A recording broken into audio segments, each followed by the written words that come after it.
Oh God, I can't remember their name because it's not me. Spoilers. I don't work on the development team, but I want to tell you about Pomni and all of the humans.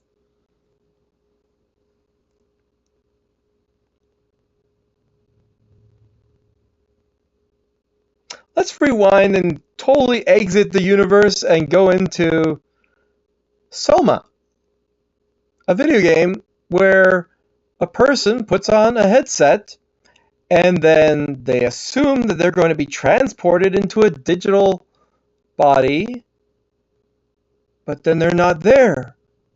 They don't get to go on the ride. How terrible!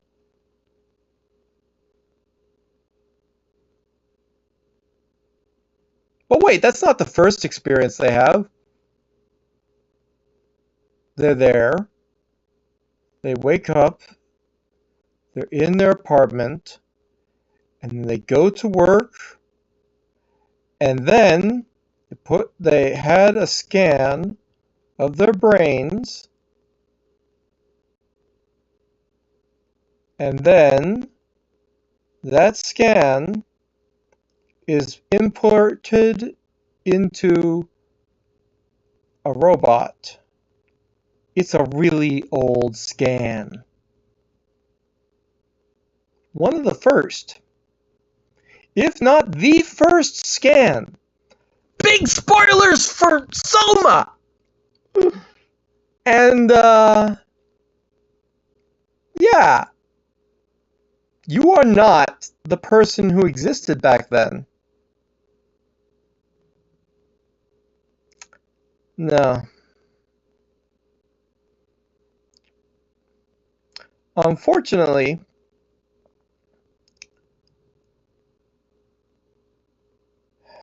you're just a copy of their engrams, their memories. I feel like something's happening very similar in the digital circus. Pomni is just one of multiple scans. In fact, interesting thing about Soma is that he is an original old scan from old technology. Wait, so everyone else is from the future, which is the present, and he is a traveler from the past. Pretty much.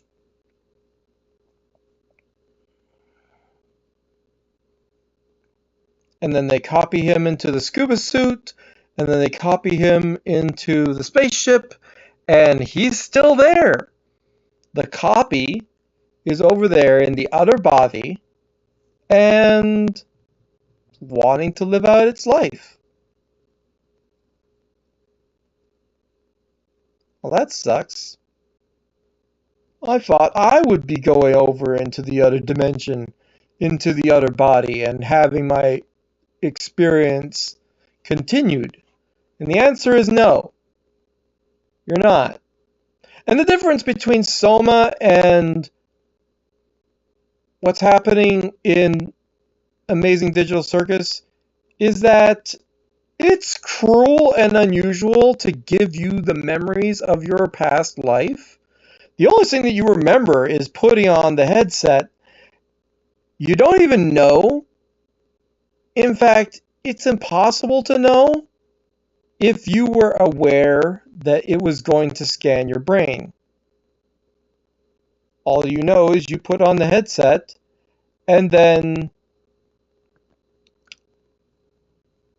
immediately you think that you're going to be put into the digital circus. In reality, you're just making an artificial intelligence. And why would you not want to remember? Well, it's mostly because if you remember that your actual self, who is still in the reality of the actual world, put a copy of themselves into the digital circus, it would make it so that it would be too weird and too jarring and drive you insane almost instantly. Instead, the memories are really suppressed, if not entirely erased from your core. By the way, the reason why Kane can't do anything about your memories is the same reason why you can't actually do anything with a remote computer in some situations when you're playing a video game and you're on your phone and whatever. And it's like hosting on the phone, but the actual game is from somewhere else. That's because the memories aren't in the phone. Similarly, your avatar is the only thing, and the information of sensations is really the only thing that's going over to the other side. There's nothing else there in the digital circus.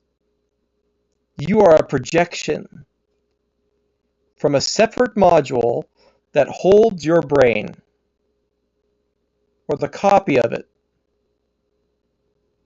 Naturally, you could possibly have your brain transferred over to a different module, but there are two theories about why that doesn't work. First theory is brain in a jar. Second theory is synthetic brain in a jar. Yeah, basically, you get digitized, imprinted onto a program, and then that is given kind of like a body, but it's very much not real. Part of the reason why you don't feel like you actually have the need to sleep and why you don't need to eat, why it definitely doesn't help you, is because everything in the digital world can't actually make any interaction with what's happening in the reality. Eating something there is just working with some polygons, which we've mentioned in a different video. And so, why would you want to make it possible or necessary for you to eat or sleep or drink anything?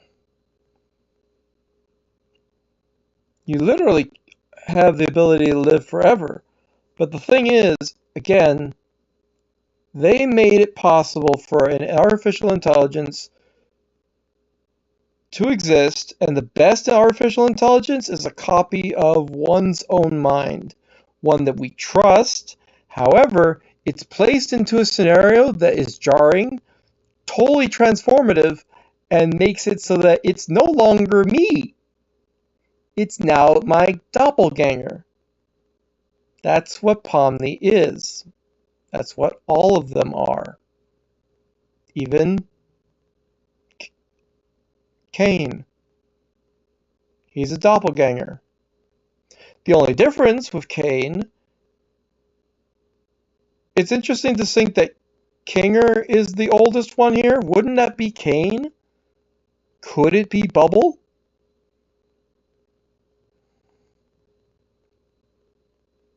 Or Woohoo? What is the name anyway? I don't remember. Point is, that bubble and that pair of teeth are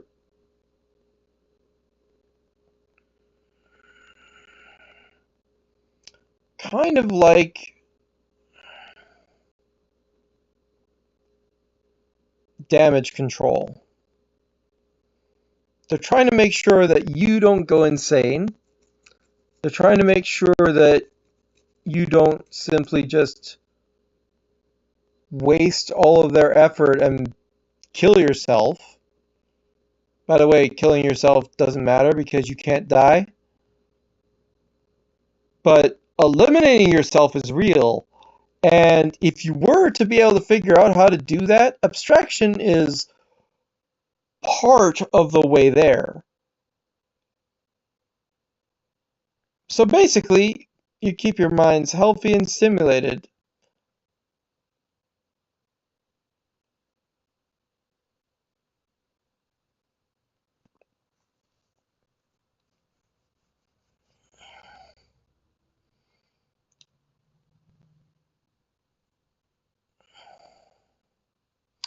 So yeah, it's not really sure. I haven't settled on the idea of are you a brain in a jar or a synthetic brain in a jar. The answer, of course, is you have to be a synthetic brain in a jar. You would think, right?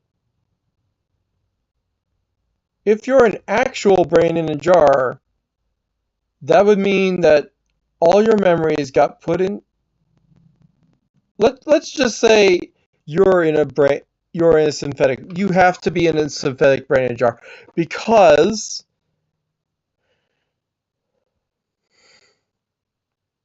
the alternative is that you're in a pod, like in the Matrix, and you don't remember anything, but they're using your body to do whatever, and they keep you awake, and they keep you active so that you make certain drugs like serotonin, whatever else, that's like, it's made by you, but you don't act, and the more crazy you are, the more reactions you have, so the more you're making of these chemicals. Basically, you are a factory. For what reason? I don't know. But besides making energy, which is the boring answer, I think making chemicals for the sake of other people's use is pretty good. And the best thing is, you make these chemicals, and your program says you are definitely experiencing what the chemicals would feel like and do, but that's just a thought and a memory. That's not reality. But the chemicals are being made anyway if you're an actual brain in a jar. I prefer to think of the synthetic route of a synthetic brain in a jar because, like, you literally need a wet system to make an artificial intelligence that's really good. So it's like you could take, for example, the brain scaffolding of a brain that you made and it has no memories whatsoever, right? It's never experienced anything, it doesn't know anything. It was made in a lab. So it doesn't belong to anyone. But then you take that headset, you put it on, your memory engrams get shoved into the brain, and then the brain is hooked up to the machine, and you wake up, and all you remember is you put on the headset. You don't remember your name, you don't remember who you are, and the fact that you're male or female is kind of random. The fact that people say there are no genders in the digital circus means that, yeah, that tracks because you're just a brain in a jar. The idea of your body being male or female representation is kind of irrelevant at this point. The fact that your brain, your memories have been just made as a copy of someone else's, it really doesn't matter if they were male or female, but the general sense is it could be true that you were copied from a male or a female. But right now, you're a bunch of polygons. Anyway, that's why you can't remember your name, because it's not you. You're just a program that is designed with a personality format. The most advanced personality format we could ever make. Hope this was enlightening. Toodles!